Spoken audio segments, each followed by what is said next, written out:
Nem todo lugar que carrega o nome de Deus carrega também a sua presença. Existem igrejas que se tornaram tão corruptas, tão podres espiritualmente, que Deus as sentenciou ao próprio juízo. E hoje, você vai entender por que elas foram rejeitadas e o que acontece com quem anda no meio delas. Essas igrejas não ficaram no passado. O espírito da corrupção, da apostasia e da falsificação da fé ainda opera hoje. E talvez você nem perceba que está dentro de uma delas. Existe algo tão sombrio, tão podre, tão oculto, que poucos ousam sequer mencionar. Algo que não está lá fora, não está no mundo, não está nas nações. Está dentro daquilo que deveria ser santo, puro, separado. O que você vai ouvir agora não é sobre o pecado dos ímpios, não é sobre o mundo, não é sobre quem nunca conheceu a Deus. É sobre aqueles que carregam o nome dele, mas negam sua essência. É sobre igrejas que foram tão profundamente corrompidas que atraíram não a bênção, não o favor, mas o próprio julgamento divino. E se você acha que isso ficou no passado, que isso é apenas uma história antiga, prepare-se, porque esse espírito ainda caminha, ainda respira, ainda opera dentro de templos, de denominações, de altares onde Deus não habita mais. E talvez, sem perceber, você esteja dentro de uma dessas igrejas. Hoje, você vai conhecer as 4 igrejas mais corruptas da história bíblica e entender por que Deus as rejeitou, as sentenciou e o que acontece com quem anda no meio delas. Silencie tudo ao seu redor, porque a partir de agora, o que você vai ouvir pode mudar não só sua visão, mas sua própria eternidade. Tudo começa com uma cidade, uma metrópole, um centro religioso, financeiro, comercial e espiritual. Babilônia. A primeira e talvez a mais poderosa das igrejas corrompidas da história. Porque antes de ser uma cidade, Babilônia foi um sistema, um espírito, um trono espiritual. O livro de Gênesis, capítulo 11, nos leva até a Torre de Babel. Homens unindo forças não para buscar a Deus, não para se santificar, mas para desafiar o próprio Criador. E disseram: Vinde, edifiquemos para nós uma cidade, e uma torre cujo cume toque nos céus, e façamos para nós um nome, para que não sejamos espalhados sobre a face de toda a terra. Perceba, não era uma construção, era uma rebelião, um altar não para Deus, mas para o ego, para a soberba, para a exaltação do homem acima do trono divino. E Deus desceu. Sim, Deus desceu. E quando lhe desce, não é para observar, é para julgar. Confunde as línguas, espalha os povos e desmantela aquele que seria o primeiro império da apostasia. Mas o espírito de Babilônia não morreu. Ele atravessa gerações, entra na cultura, contamina sistemas e se manifesta não apenas em nações, mas dentro de templos. Babilônia é a igreja da soberba espiritual, onde o nome do homem é maior que o nome de Deus, onde a glória não sobe, ela fica, onde altares se tornam palcos, onde púlpitos viram vitrines, onde a pregação não é mais sobre arrependimento, mas sobre status, poder, influência. E Deus rejeita, Deus vira o rosto, Deus sentencia. A segunda é ainda mais sombria. Sodoma. Sim, Sodoma não era apenas uma cidade pervertida. Era uma igreja, no sentido espiritual, corrompida até a medula.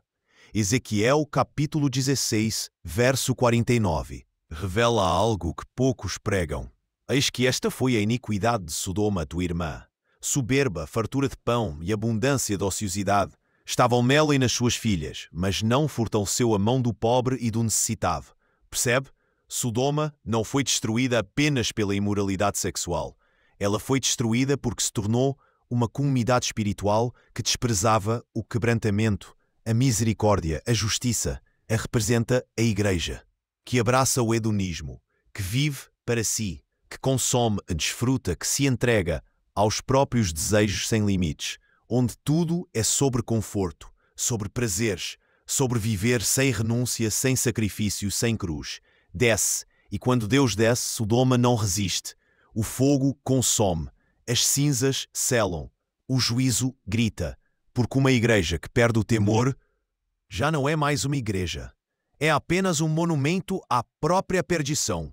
E aqui entramos na terceira, Nínive. Sim, Nínive. Talvez você nunca tenha parado para pensar, mas Nínive carrega um dos maiores paradoxos espirituais da Bíblia. Era uma cidade, sim, mas também um centro religioso, um trono espiritual, para deuses pagãos, para práticas ocultas, para feitiçarias, sacrifícios humanos, pactos e alianças com as trevas. E Deus manda Jonas. Mas, preste atenção, quando Jonas se recusa e tenta fugir, não é apenas por medo, é porque ele sabia quem Nínive era. Ele sabia que aquela cidade representava tudo o que há de mais podre no sistema religioso corrompido. E mesmo assim, Deus oferece uma última chance. Jonas prega, Nínive se arrepende, temporariamente, mas séculos depois a cidade volta à mesma podridão. E o livro de Naum sela o destino. Eis que estou contra ti, ó Nínive, cidade de sangue, cheia de mentiras, cheia de roubo, o teu castigo não terá fim. Nínive representa a igreja que vive de falsos arrependimentos, que chora, mas não muda, que se emociona, mas não se converte, que bate no peito, mas não abandona os pecados ocultos. Ela vive de ciclos, de avivamentos superficiais, de movimentos que começam com fogo e terminam em cinzas, porque nunca há a transformação real. E Deus sentencia: estou contra ti. Palavras que arrepiam até os ossos. E agora chegamos à quarta, a mais chocante, a mais perturbadora. O templo de Herodes. Sim, o templo que estava em Jerusalém. O templo que carregava o nome de Deus, mas que por dentro já estava completamente dominado. Fariseus, saduceus, escribas, hipócritas. Altares contaminados. Sacrifícios sem vida. Liturgias sem presença. O próprio Jesus entra naquele templo e não encontra fé, não encontra quebrantamento, encontra comércio, encontra exploração, encontra ganancia. Minha casa será llamada casa de oración, porque les vieron dela un covil de ladrones. El templo de Herodes representa la iglesia que mantiene la apariencia. El predio está de pie, el culto acontece, la liturgia continúa, mas Dios será llamada casa de oración. No está más la gloria ya se fue, el espíritu ya se retiró, el trono está vacío, mas ellos continúan, cantando, pregando, dicimando, ofertando, como si nada te hubiese acontecido. ¿Y sabe lo que más aterrador? Que cuando el velo se rasgó en el momento de la muerte de Cristo, ellos continuaron ofreciendo sacrificios, como si aquel velo está vacío. Não tivesse se rasgado, como se Deus não tivesse ido embora. Eles não perceberam que estavam cultuando no vazio. E poucos anos depois, o templo caiu. Jerusalém foi invadida, o altar destruído, porque Deus não divide sua glória, nem com líderes, nem com sistemas, nem com igrejas que se recusam a se arrepender. E agora, a pergunta que ecoa como um trovão espiritual é: será que esse espírito ainda caminha hoje? Será? Que as estruturas de Babilônia, de Sodoma, de Nínive e do templo de Herodes ainda estão de pé? E a resposta é assustadora. Sim, eles nunca caíram de verdade, porque não são apenas cidades, não são apenas construções, são tronos espirituais, sistemas, códigos, arquiteturas invisíveis que continuam operando nos bastidores, nos altares, nos púlpitos, nas igrejas e talvez você esteja dentro de uma delas sem nem perceber. E agora, diante de tudo isso, diante dessas 4 estruturas espirituais, uma pergunta se torna inevitável. Será que você conseguiria reconhecer?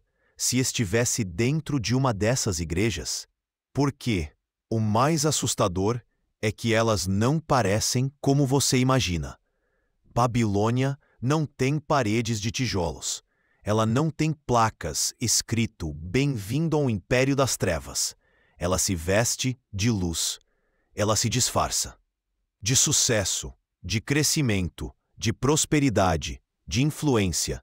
Mas olhe mais de perto. Altares erguidos não para Deus, mas para homens. Líderes mais adorados do que o próprio Senhor. Que não confrontam mais o pecado. Que não falam mais sobre juízo, arrependimento, santidade. Tudo é sobre você, seu sucesso, sua vitória, seu propósito, sua vida. Mas, e Deus? Deus ficou do lado de fora, porque em Babilônia o nome do homem é maior que o nome de Deus, e Deus não divide sua glória com ninguém. Sodoma também não se parece com o que você imagina. Ela não é sobre depravação sexual. Ela é sobre conforto, sobre prazer acima do temor, sobre uma espiritualidade que busca apenas o que agrada. Igrejas onde a mensagem é diluída, onde o evangelho é um produto, onde tudo gira em torno de não ferir, não confrontar, não desagradar, onde o pecado virou opinião, onde a verdade virou discurso de ódio, e o Espírito Santo silenciosamente se retira. Nínive é a igreja do falso arrependimento. Ela chora no culto, ela levanta as mãos na adoração, ela lota congressos, ela posta versículos nas redes sociais, mas no fundo ela nunca muda, ela se emociona, mas não se converte. Ela até ora, mas não obedece. Ela ouve, mas não pratica. Ela vive de ciclos, de retornos, de agora vai, mas nunca vai. Nunca permanece, nunca se rende de verdade. E Deus observa. O homem vestido de linho ainda caminha no meio da cidade. Ainda procura quem de fato chora, geme, se angustia pelo pecado, e não apenas finge. E então vem o templo de Herodes, talvez o mais assustador de todos, porque é a igreja que tem tudo menos Deus. O prédio é lindo, a estrutura impecável, os eventos perfeitos, a agenda cheia, mas não há presença, não há glória, não há quebrantamento, não há lágrimas no altar, não há fogo no incenso. O púlpito é apenas um palanque, o culto é um show, a liturgia é uma performance, e o céu permanece em silêncio. O Espírito Santo já não está mais lá, mas ninguém percebeu. Eles continuam como se tudo estivesse normal. E Deus apenas observa, silencioso, mas anotando, selando, separa. E agora a pergunta que queima como fogo nos ossos. E você, está onde? Em qual dessas? Porque talvez, sem perceber, você já se acostumou com a ausência de Deus. Você já se conformou em viver dentro de um sistema que carrega o nome dele, mas não carrega sua presença. E sabe, o que é mais aterrador é que Deus não manda mais fogo do céu como em Sodoma. Ele não envia mais um Jonas como em Nínive. Ele não rasga mais o véu como no templo de Herodes, porque agora ele não precisa. O próprio juízo já está ativado no Espírito. A ausência de Deus já é o pior castigo. Porque o que é o inferno, senão um lugar onde Deus não está? Pense nisso. Quantos cultos você já frequentou onde Deus não estava? Quantos louvores você cantou que não passaram do teto? Quantos sermões você ouviu que não tinham vida? Quantas vezes você chamou pelo nome dele? Mas do céu só havia silêncio. Sabe por quê? Porque talvez você já se acostumou a viver sem a presença. E isso é a sentença mais aterradora de todas. Mas existe uma esperança. Sim, existe. Em meio às ruínas de Babilônia, no meio das cinzas de Sodoma, no pó dos escombros de Nínive e no vazio do templo de Herodes, ainda existe um remanescente. aqueles que não se dobraram, que não venderam sua alma, que não trocaram a presença por aplausos, que não negociaram a verdade por aceitação, que ainda gemem, que ainda choram, que ainda se angustiam com o próprio pecado, com o pecado da igreja, com o pecado da nação. Eles são poucos, mas existem.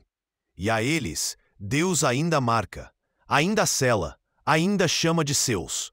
E se você sentir seu espírito estremecer, se algo dentro de você queima, se seus olhos se enchem de lágrimas, se sua carne se arrepia, é porque você não foi chamado para ser mais um no meio da multidão.